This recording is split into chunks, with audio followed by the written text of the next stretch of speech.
हमारे channel Bollywood movie inside को subscribe करें और बेल आइकन दबाएं नए वीडियो की नोटिफिकेशन पाने के लिए। दोस्तों, आज हम आपके लिए लाए हैं हाल ही में release super natural horror movie अद्भुत। और मुझे पूरा यकीन है कि आपको ये मूवी बहुत ही पसंद आएगी, तो वीडियो को अंत तक देखें। मूवी की शुरुआत में हम डिटेक्टिव गजराज अवस्थी को देखते हैं, जिसे आज पुलिस डिपार्टमेंट के एक सम्मान समारोह में इनवाइट किया गया है, क्योंकि उसने पुलिस डिपार्टमेंट की हेल्प की थी कुछ अनसुलझे केसेस को सुलझाने में। जब डिटेक्टिव अवार्ड लेने स्टेज पर जाता है तो कुछ पत्रकार उससे सवाल पूछते हैं, तो उनमें से एक पूछता है, क्या आपने कभी बाउंसर केस हैंडल किया है? कोई ऐसा केस जिसने आपको भी हिला दिया हो? वो बोलता है, ऐसा कुछ नहीं होता, हर केस के पीछे एक लॉजिक होता है, बस हमें वो लॉजिक ढूंढना होता। और हम देखते हैं डिटेक्टिव के सामने कुछ डरावने विजन्स आने लगते हैं। शायद ये विजन्स उसके किसी पुराने केस से कनेक्टेड थे। अब सीन शिफ्ट होता है और हमें 5 साल पहले का समय दिखाया जाता है, जहाँ हम एक कपल को देखते हैं जिसमें हस्बैंड का नाम डॉक्टर आदित्य और वाइफ का नाम श्रुति होता है। वो दोनों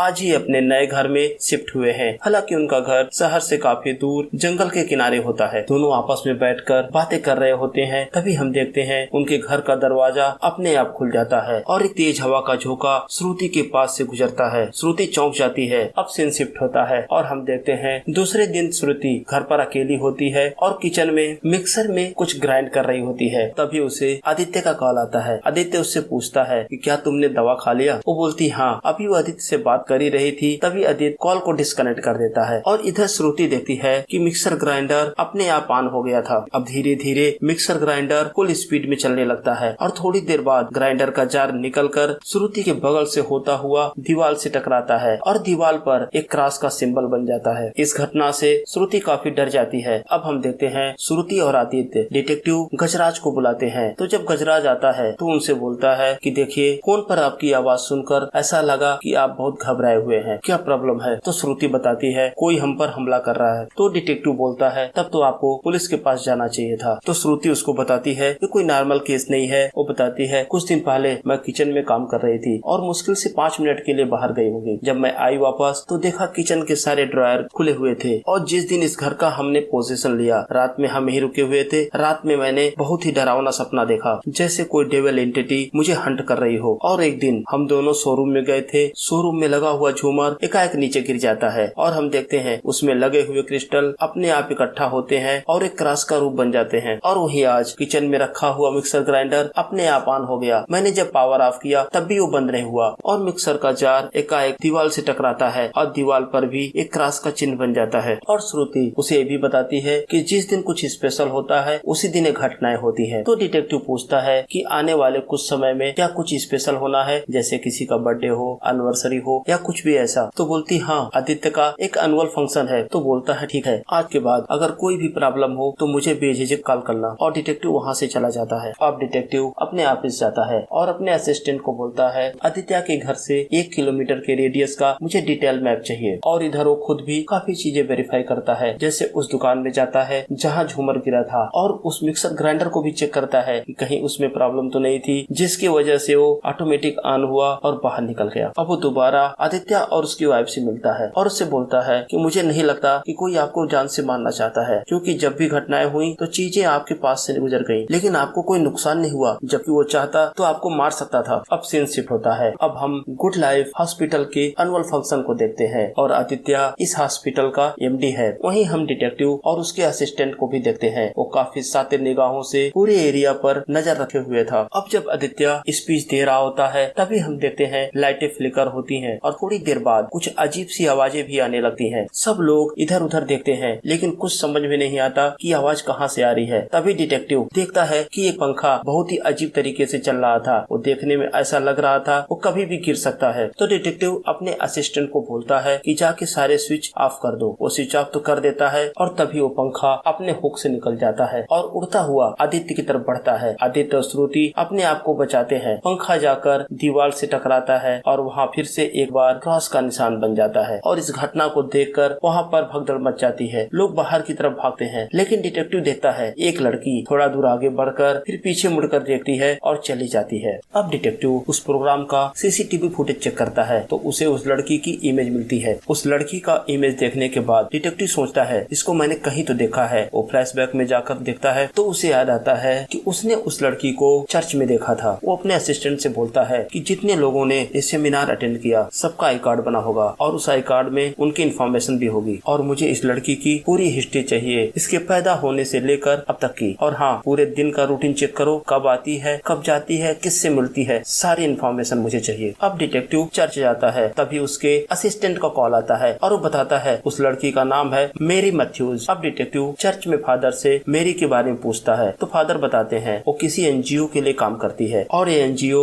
एक्सीडेंट में घायल लोगों की सेवा करता है। तो हर वेडनेसडे मैरी वहाँ के पेशेंट्स को यहाँ पर चर्च में लाती है। अब डिटेक्टिव अपने ऑफिस आ जाता है तो उसका असिस्टेंट बोलता है कि मेरी के बारे में कुछ ज्यादा इन्फॉर्मेशन कहीं भी अवेलेबल नहीं है, बस इतना ही कि वो आशा नाम की एक संस्था के लिए काम करती है और वो किसी सोशल साइट पर भी एक्टिव नहीं है। अब हम देखते हैं डिटेक्टिव का असिस्टेंट सोनू पूरे दिन मैथ्यू पर नजर रखता है, वो कब आती है, कब जाती है, किससे मिलती है, सब कुछ। अब सीन शिफ्ट होता है और हम डिटेक्टिव को देखते हैं वो आदित्य से मिलने उसके हॉस्पिटल में जाता है और उससे पूछता है कि क्या तुम मैरी मैथ्यूज को जानते हो। तो आदित्य बोलता है अगर वो पेशेंट होगी तो मुझे याद नहीं है, लेकिन पर्सनली मैं किसी मैरी मैथ्यूज को नहीं जानता। अब डिटेक्टिव अपने ऑफिस वापस आ जाता है, तभी उसका असिस्टेंट सोनू आता है और उसको मैरी मैथ्यूज की पूरे दिन की रूटीन बताता है। वो बताता है सुबह ठीक 9 बजे मैरी एनजीओ जाती है और पूरे दिन एनजीओ में ही रहती है, लोगों को तरह तरह की एक्टिविटी कराती है। वो दिन में एक बार ठीक 3:30 बजे लोगों को लेकर छत पर जाती है। तभी डिटेक्टिव सोनू से उस छत का डिस्क्रिप्शन पूछता है कि वहाँ क्या क्या रखा है और कैसे है। जब सोनू बताता है तभी डिटेक्टिव को याद आता है कि जब वो उस शोरूम में गया था जिस शोरूम में झूमर गिरा था और उस बिल्डिंग के सामने ठीक वो जगह है। इसका मतलब जब उस दिन आदित्य अपनी वाइफ के साथ वहाँ गया था तो शायद मैरी उस छत से आदित्य पर नजर रखे हुई थी। अब डिटेक्टिव मैरी से मिलने उसके एनजीओ जाता है और उसको बताता है कि डॉक्टर आदित्य ने मुझे एक केस इन्वेस्टिगेशन के लिए हायर किया है, तो आप मुझे ये बताइए कि आप उस दिन सेमिनार में क्यों गई थी। तो मेरी बोलती है कि हमारी एनजीओ पिछले कुछ दिनों से किसी भी हॉस्पिटल से कनेक्ट करना चाहती है, क्योंकि आप जानते हैं इन हैंडीकैप लोगों को कोई जॉब तो देता नहीं, लेकिन उनके मेडिकल एक्सपेंसेस तो उतने ही हैं जितने सबके होते हैं। तो हम चाहते हैं किसी हॉस्पिटल से हेल्प लेना और इसी सिलसिले में मैं उस सेमिनार में गई थी, लेकिन उस घटना के होने के बाद मैं वहाँ से चली आई। अब सोनू मेरी पर और डिटेक्टिव आदित्य पर पैनी नजर रखते हैं, उनकी हर एक्टिविटी को मॉनिटर करते हैं। और एक दिन जब डिटेक्टिव आदित्य का पीछा कर रहा था तभी वो देखता है आदित्य एक मार्केट में होता है और मेरी उससे टकराती है। दोनों आपस में हंसकर बातें करते हैं और उनको बातें करते देख ऐसा लगता है कि जैसे वो एक दूसरे को काफी पहले से जानते हो। अब मेरी दूसरे साइड जाती है और आदित्य दूसरे साइड अपनी कार से निकलता है। मेरी थोड़ी दूर आगे जाकर एकाएक रुक जाती है और कुछ बड़बड़ाने लगती है और पीछे मुड़ती है और आदित्य की गाड़ी का पीछा करने लगती है। दौड़कर थोड़ी दूर दौड़ती है, फिर थक कर रुक जाती है। अब डिटेक्टिव आदित्य से मिलने उसके हॉस्पिटल जाता है और जब आदित्य उससे मिलता है तो सॉरी बोलता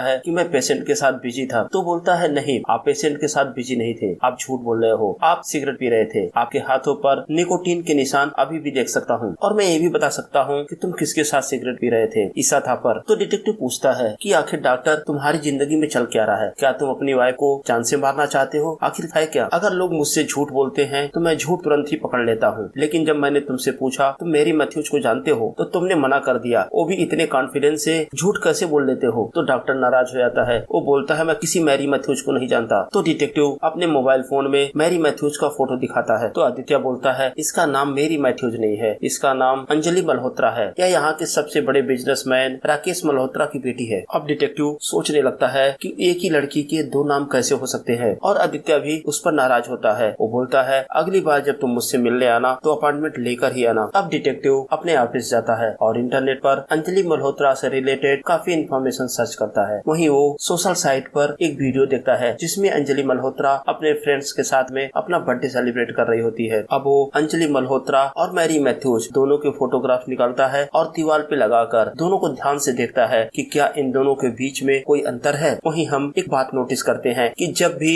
डिटेक्टिव को कोई एक्सपर्ट एडवाइस की जरूरत होती है तो तभी उसका एक काल्पनिक फ्रेंड उसके पास आ जाता है और उसको अलग अलग एंगल से सजेशन देता है कि इसको सॉल्व करने के लिए। तो उसका काल्पनिक मित्र आता है और उससे बोलता है कि सवाल तो तुम सही पूछ रहे हो ना अपने आप से, और डिटेक्टिव से बोलता है तुम यही सोच रहे हो ना कि ये जो भी हो इसका नाम जो भी है, लेकिन इसको डॉक्टर से क्या प्रॉब्लम हो सकती है। और तभी उसका असिस्टेंट सोनू आ जाता है। तो डिटेक्टिव पूछता है मैंने तुमको बोला था कि तुम पूरे दिन मैरी मैथ्यूज पर नजर रखोगे, तो तुम यहाँ कैसे आ गए। तो बोलता है आज मैरी मैथ्यूज प्रोटेस्ट पर गई है, इसलिए उस पर नजर रखने की कोई जरूरत नहीं। तो बोलता है कहाँ गई है। तो सोनू बोलता है उसका कोई फिक्स जगह नहीं है आज प्रोटेस्ट के लिए। तो फिर डिटेक्टिव समझ जाता है कि कुछ तो गड़बड़ है। वो अपने ऑफिस से निकलता है और सीन शिफ्ट होता है। इधर हम आदित्य को देखते हैं। आदित्य जैसे ही अपने घर में एंट्री करता है तो देखता है सीढ़ियों पर खून के निशान होते हैं। अभी वो सोच ही रहा था तभी उसको श्रुति के चिल्लाने की आवाज आती है। वो भाग कर जाता है लेकिन श्रुति के कमरे का दरवाजा अंदर से बंद होता है। वो धक्का देकर खोलने की कोशिश करता है लेकिन दरवाजा नहीं खुलता। वो छोड़ देता है दरवाजे को। तभी वो महसूस करता है कि दरवाजा अपने आप खुल जाता है और जब अंदर जाता है तो देखता है सामान सब तरफ बिखरे पड़े होते हैं और श्रुति बालकनी में बैठी होती है। वो श्रुति को बुलाता है। जैसे श्रुति मुड़कर देखती है वो डर जाता है क्योंकि श्रुति का चेहरा पूरी तरह से डिमोनिक हो चुका था। और तभी श्रुति बालकनी से नीचे कूद जाती है। आदित्य उसको बचाने के लिए नीचे दौड़ कर जाता है लेकिन आदित्य के पहुंचने से पहले ही श्रुति खड़ा हो जाती है और दौड़ने लगती है। और श्रुति को भागता देख बिल्कुल नहीं लग रहा था कि उसके पैर जख्मी हैं और अभी वो 2 मंजिल बिल्डिंग से नीचे जंप लगाई है। अब आदित्य अपनी कार से उसका पीछा करता है लेकिन हम देखते हैं आदित्य की कार की स्पीड 100 से ऊपर होती है लेकिन फिर भी वो श्रुति का पीछा नहीं कर पाता। अब श्रुति एकाएक रोड के बीच में खड़ी हो जाती है और पीछे आ रहे एक बड़े ट्रक से उसका एक्सीडेंट होने ही वाला था। तभी डिटेक्टिव आकर उसको बचा लेता है। अब श्रुति बेहोश हो जाती है तो आदित्य उसको उठाता है और ले जाता है लेकिन तभी श्रुति डिटेक्टिव को उंगली से एक घर की तरफ इशारा करती है। अब हम देखते हैं वो लोग श्रुति को हॉस्पिटल में एडमिट करते हैं क्योंकि वो इंजर्ड हो चुकी थी। तभी आदित्य डिटेक्टिव से बोलता है कि श्रुति को डिप्रेशन की प्रॉब्लम है और पिछले 2 सालों से हम इसका ट्रीटमेंट भी करा रहे हैं। तो डिटेक्टिव बोलता है कि आपको ये बातें हमें पहले बतानी चाहिए थी। और तभी लेडी डॉक्टर आती है और वो बताती है आदित्य को कि तुम्हारे लिए एक गुड न्यूज है, श्रुति प्रेग्नेंट है। अब डिटेक्टिव अंजलि के फ्रेंड से मिलता है। वो बताती है कि उस दिन 24 दिसंबर था और हम लोग क्रिसमस इवनिंग की पार्टी सेलिब्रेट कर रहे थे लेकिन अंजलि उस पार्टी में नहीं जाना चाहती थी लेकिन मेरे कहने पर उस पार्टी में जाने को तैयार हो गई। जब हम लोग पार्टी में पहुंचे तो मैं अपने बॉयफ्रेंड के साथ बातें करने लगी और अंजलि अपने बॉयफ्रेंड को ढूंढते हुए फर्स्ट फ्लोर पे गई तो उसने देखा कि उसका बॉयफ्रेंड किसी और लड़की के साथ उस कमरे में था। यह देखकर अंजलि काफी अपसेट हो गई और अंजलि पार्टी छोड़कर अपनी कार से वहाँ से निकल गई। और वो आखिरी बार था जब मैंने अंजलि को देखा। जब अगले 2 दिनों तक अंजलि का मेरे पास कोई फोन कॉल नहीं आया तो मैंने उसके घर पे कॉल किया तो उसकी माँ ने बताया कि अंजलि का उसी दिन रात में एक्सीडेंट हो गया था और उसके पापा उसका ट्रीटमेंट कराने के लिए उसको लॉस एंजलिस ले गए। और उसके बाद मेरा और अंजलि का कभी कोई कांटेक्ट नहीं हुआ क्योंकि उसके पेरेंट्स बताते हैं अंजलि अब लॉस एंजलिस में ही सेट हो चुकी है। अब डिटेक्टिव अपने असिस्टेंट को कॉल करता है और उसको बोलता है कि तुम थाने जाओ और अंजलि मल्होत्रा के एक्सीडेंट केस की फाइल की कॉपी लेकर आओ। अब सोनू डिटेक्टिव को वो रिपोर्ट पढ़कर सुनाता है। वो बोलता है कि रात में जब अंजलि पार्टी से निकली रास्ते में उसकी कार का एक ट्रक से एक्सीडेंट हो गया। फिर ट्रक ड्राइवर रमाकांत यादव ने अंजलि को पास के गुड लाइफ हॉस्पिटल ले गया। तो डिटेक्टिव पूछता है इसके आगे बताओ। वो बोलता है इसके आगे कुछ भी नहीं है, रिपोर्ट में बस इतना ही मेंशन है। डिटेक्टिव समझ जाता है कि रिपोर्ट को चेंज किया गया है। तो डिटेक्टिव अंजलि के फादर राकेश मल्होत्रा से मिलता है और उससे पूछता है कि सच बताइए उस रात क्या हुआ था। तो पहले तो राकेश मल्होत्रा झूठ बोलता है लेकिन बाद में वो बताता है एक्सीडेंट के बाद अंजलि लॉस एंजलिस गई थी और वहाँ के एक टॉप कॉस्मेटिक सर्जन से मैंने उसका इलाज कराया। एक तरह से अंजलि को अब नया चेहरा मिल चुका था और नई जिंदगी मिल चुकी थी। लेकिन सबसे बड़ी बात यह है इस एक्सीडेंट के बाद अंजलि पूरी तरह बदल गई। उसने एक एनजीओ ज्वाइन किया। वो एनजीओ एक्सीडेंट में पीड़ित लोगों की हेल्प करता है। और वहीं दूसरी तरफ हम अंजलि को देखते हैं जो अपने घर पर होती है और आदित्य उस पर प्रेगनेंसी को लेकर नाराज हो रहा। तभी एकाएक अंजलि का चेहरा डिमोनिक हो जाता है और उसकी आवाज भी बदल जाती है। वो आदित्य पर हमला करती है लेकिन आदित्य उसको मुश्किल से बेड से बांधने में सफल होता है। तो आदित्य को लगता है कि अंजलि को दौरा पड़ा है। वो अंजलि को इंजेक्शन लगाने ही वाला होता है। तभी वो देखता है अंजलि पूरे बेड को उठा लेती है और उसको ऐसा करते देख आदित्य अंदर तक कांप जाता है। और फिर एकाएक अंजलि नॉर्मल हो जाती है और उसे देखकर ऐसा लगता है कि जैसे उसे कुछ याद ही न हो। अब सीन शिफ्ट होता है और हम देखते हैं डिटेक्टिव आदित्य के घर जाता है और उसकी वाइफ श्रुति से पूछता है क्या तुम किसी अंजलि मल्होत्रा को जानती हो। तो श्रुति मना कर देती है। तभी वहाँ आदित्य आ जाता है। वो बोलता है कि मैं चाहता हूँ ये सब समस्याएं जल्द से जल्द खत्म हो। तो डिटेक्टिव बोलता है इसका एक ही तरीका है, हमें आपको और मैरी मैथ्यूज को एक साथ लाना पड़ेगा। तो आदित्य बोलता है मैं एक डॉक्टर हूँ और मैं इन सब बकवास बातों में भरोसा नहीं करता, मैं सिर्फ उन्हीं चीजों को मानता हूँ जो दिखाई देती है। तो डिटेक्टिव बोलता है कि अगर कुछ दिखाई नहीं देता इसका ये मतलब नहीं है कि वहाँ कुछ है ही नहीं, हो सकता है वहाँ अभी रोशनी कम हो और तुम्हारी नजर ना पहुँच रही हो। अब वो तीनों चर्च में जाते हैं क्योंकि आज वेडनेसडे था और हर वेडनेसडे को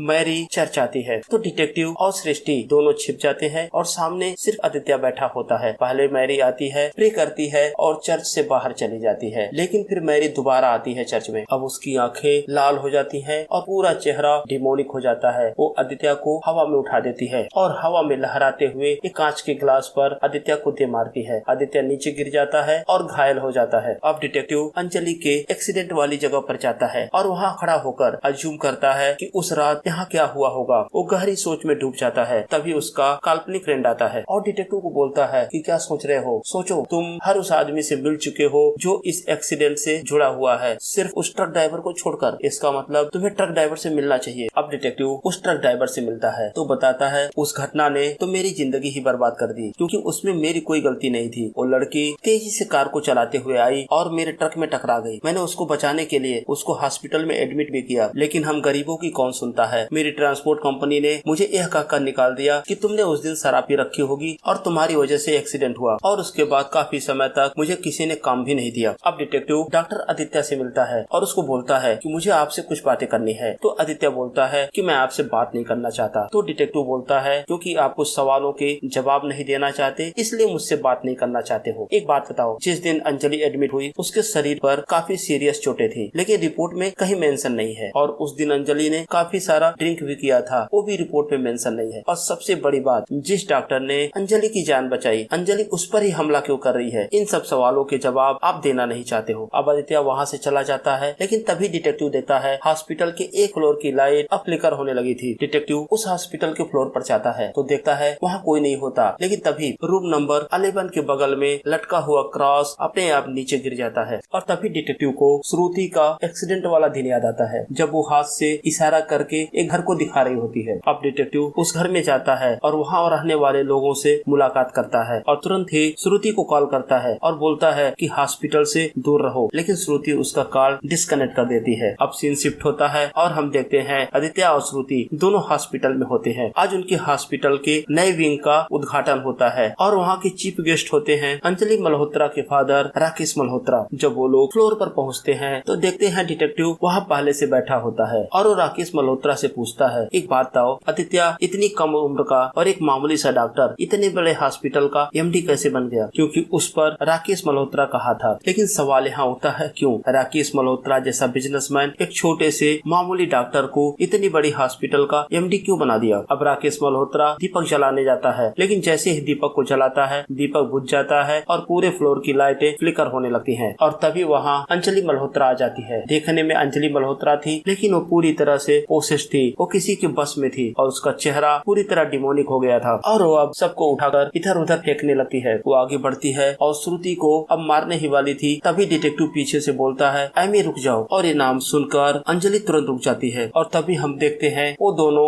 ओल्ड एज कपल भी वहाँ आ जाते हैं जिनसे डिटेक्टिव एक दिन पहले मिला था। वो लोग बोलते हैं तू मेरी अम्मू है ना, रुक जा बेटा। अब अंजलि रुक जाती है। अब डिटेक्टिव आगे बढ़ता है और उन लोगों को बोलता है ना तो ये अंजलि मल्होत्रा है और ना ही मैरी मैथ्यूज, इसका नाम है एमी आर मैथ्यूज। अब अंजलि आदित्य की तरफ मुड़ जाती है और डिमोनिक आवाज में बोलती है कि बोल सच क्या है, और कहानी पास्ट में चली जाती है। और हम देखते हैं जिस रात अंजलि का एक्सीडेंट हुआ आदित्य और श्रुति दोनों हॉस्पिटल में थे और तभी वहाँ राकेश मल्होत्रा आता है और आदित्य से पूछता है मेरी बेटी कैसी है? तो आदित्य बताता है उसे काफी सीरियस इंजरी हुई है और उसका बचना बहुत ही मुश्किल है। तो राकेश बोलता है कि तुम मुझसे जितना चाहे पैसे ले लो, जो चाहे ले लो, अगर तुम चाहो तो मैं तुम्हें इस हॉस्पिटल का मालिक भी बना सकता हूँ, लेकिन किसी भी कीमत पर मेरी बेटी को बचा लो। तो आदित्य बोलता है ये पॉसिबल नहीं है, आपकी बेटी का हार्ट डैमेज हुआ है और वो कुछ घंटे की ही मेहमान है। तो श्रुति आदित्य को बताती है कि हमारे वहाँ एक पेशेंट एडमिट है जो काफी सालों से कोमा में है और उसका ब्लड ग्रुप और अंजलि का ब्लड ग्रुप एक ही है, तो हम उसका हार्ट ट्रांसप्लांट कर सकते हैं। इस बात पर आदित्य बहुत नाराज होता है। वो बोलता है ये गलत है, वो अभी कोमा में है तो क्या हुआ, हो सकता है कुछ दिनों बाद या कुछ महीनों बाद या कुछ सालों बाद ही वो कोमा से बाहर आ जाए, इस तरह हम किसी की जान नहीं ले सकते। लेकिन राकेश मल्होत्रा उन्हें पैसों की लालच देता है और हम देखते हैं श्रुति और आदित्य दोनों मिलकर एमी का हार्ट अंजलि के अंदर ट्रांसप्लांट कर देते हैं। लेकिन हम एक बात नोटिस करते हैं, जब वो लोग एमी के सामने ये सब बातें कर रहे थे तो एमी उनकी बातें सुन सकती थी और उसके आंख से आंसू गिरता है। इसका मतलब एमी पूरी तरह से कोमा में नहीं थी, लेकिन आदित्य और श्रुति के पैसों के लालच ने एमी को जान से मार दिया। अब सीन शिफ्ट होकर प्रेजेंट में आ जाता है तो डिटेक्टिव बोलता है कि एमी बहुत ही अच्छी लड़की थी, अपने बूढ़े माँ बाप का ख्याल रखती थी और साथ में हैंडीकैप लोगों की भी हेल्प किया करती थी, लेकिन तुम तीनों ने मिलकर उसको मार दिया। वो बोलता है लेकिन बाद में श्रुति को एमी के मरने का गिल्ट फील होने लगा और इस वजह से आप दोनों दोनों के रिश्तों में दरार आने लगी और आप लोग शिमला छोड़कर यहाँ आ गए। और वो बोलता है, एक दिन मैंने अंजलि के टेबल पर एक मेडिसिन देखा और जब मैंने चेक किया तो मुझे पता चला वो मेडिसिन सिर्फ उन लोगों को दिया जाता है जिनका हार्ट ट्रांसप्लांट हुआ होता है। तो इसका मतलब अंजलि का हार्ट ट्रांसप्लांट हुआ था। लेकिन सवाल ये था कि डोनर कौन था। तो बाद में मुझे पता चला कि 24 दिसंबर की रात को इस हॉस्पिटल में एमी आर मैथ्यूज नाम की एक लड़की का डेथ हुआ था। और तब तस्वीर बिल्कुल आईने की तरह साफ हो गई कि आप लोगों ने अंजलि को बचाने के लिए एमी आर मैथ्यूज का कत्ल कर दिया। और अब हम देखते हैं पुलिस आती है और उन तीनों को अरेस्ट कर लेती है और अब सीन शिफ्ट होता है और हम 6 महीने बाद का समय देखते हैं। श्रुति हॉस्पिटल में एडमिट होती है और एक बेटे को जन्म देती है। तो डिटेक्टिव श्रुति के बेटे को अडॉप्ट कर लेता है और घर आता है अपनी वाइफ को दे देता है क्योंकि उन दोनों के पास कोई बच्चा नहीं था। तो वो लोग श्रुति के बच्चे को अपने बच्चे की तरह पालने लगते हैं। और तभी हम देखते हैं डिटेक्टिव का वो काल्पनिक फ्रेंड उसके पास आता है, बोलता है कि तुम्हारा केस सॉल्व हो गया और मेरा काम भी खत्म हो गया, अब मैं चलता हूँ। लेकिन एक बात ध्यान रखना, कभी तुम मुझसे मिलने की कोशिश मत करना। हाँ, लेकिन जब मेरी मर्जी करेगी तब मैं तुमसे मिलूंगा। और हम देखते हैं उसका काल्पनिक फ्रेंड वहाँ से गायब हो जाता है और इसी के साथ ये मूवी यहीं पर समाप्त हो जाती है। तो फ्रेंड्स, कमेंट सेक्शन में हमें जरूर बताएं आपको ये मूवी कैसी लगी और अगर अभी तक आपने मेरे चैनल को सब्सक्राइब नहीं किया है तो प्लीज सब्सक्राइब करें। धन्यवाद।